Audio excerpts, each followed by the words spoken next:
Imagine the night sky adorned with a breathtaking display of shimmering stars, vibrant nebulae, and distant galaxies. Now, picture capturing that celestial spectacle with your camera, immortalizing the beauty of the cosmos in stunning astrophotography.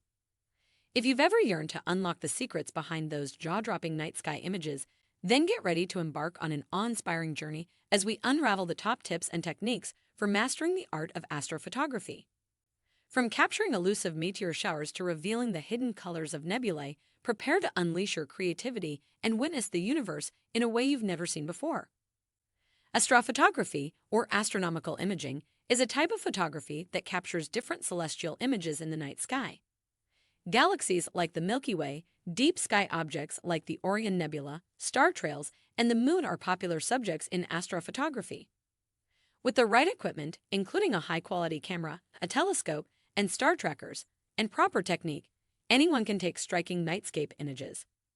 Types of night sky photography. You can divide this type of photography into two basic classes.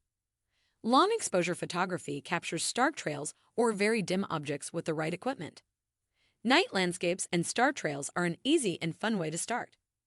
Modern digital SLR cameras, with their outstanding low-light capabilities, have enabled photographers to use short-exposure photography to shoot amazing nighttime landscape images. Think of those glamour shots of the Milky Way or the aurora borealis that pop up on your Instagram feed occasionally. They can also be used for brightly lit objects that can expose the image frame quickly. Examples include the sun, moon, and sometimes even the planets of our solar system. Getting started with astrophotography. For beginner astrophotography, star trail or nightscape images are the best places to start. For one thing, these forms require equipment that you probably already keep in your camera bag. For another, they are a fun way to get out at night and enjoy some time away from the city. The first step to getting started is to find your darkest sky.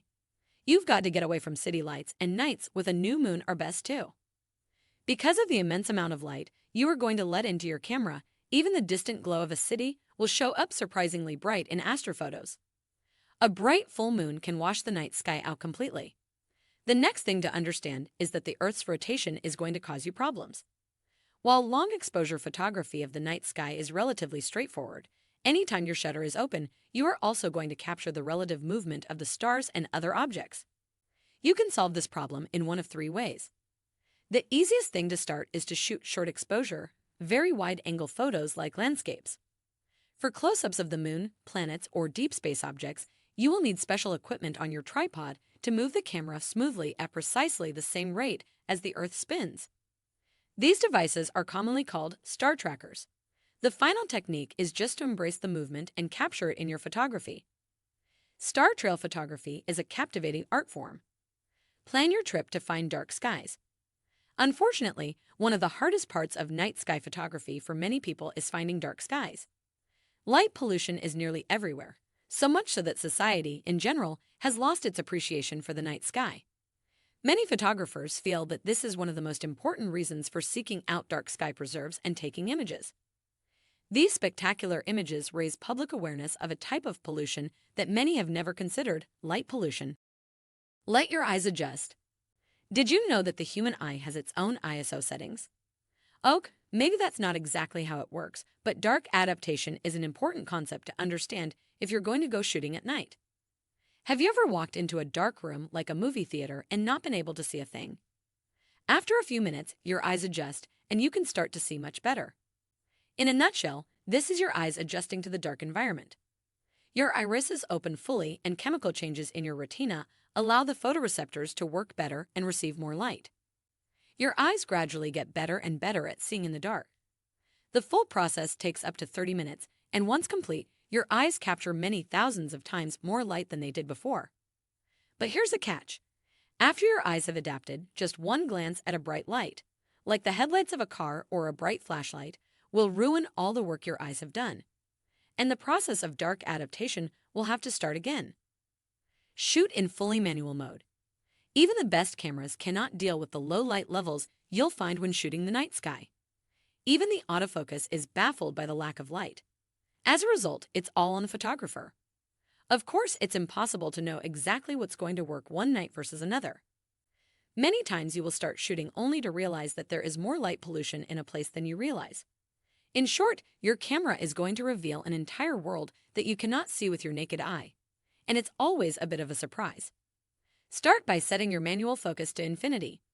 Note that this is not a full stop on one side of the lens focus barrel. It's usually a few notches away from the stop. In other words, many lenses focus beyond infinity, and it's up to you to fine-tune that. Play with your exposure triangle. With the lens focused on infinity, there is no depth of field to worry about. The only exception is if you are very close to a landscape object in the foreground, like a tree or other interesting subject. Otherwise, the wider your aperture is, the more light it will let in. Your shutter speed is another variable you'll want to think about. It might be tempting to leave the shutter speed open for several seconds to let as much light in as possible. But the longer you leave it open, the more relative movement it captures in the stars. The exact amount of time you can leave the shutter open will depend on the focal length of the lens. The more you are zoomed in, the less time you have. For example, if you set your camera on a tripod with your longest telephoto lens and look at the moon, you'll probably see it more rather rapidly across the viewfinder. Wide-angle lenses give us enough time to work, and depending on the shot, you might be able to get away with 5 or 10 seconds. To keep images as sharp as possible, though, you'll want to limit your shots to around a whole second. As we delve deeper into the captivating world of astrophotography, we are reminded that the universe is not only an exquisite tapestry of stars, galaxies, and nebulae, but also an invitation to explore the depths of our creativity. Armed with the tips and techniques shared in this video, we are empowered to capture the ethereal beauty of the cosmos, freezing fleeting moments of celestial wonder in breathtaking images. If you found our video informative, kindly subscribe to our channel so you won't miss out on our videos.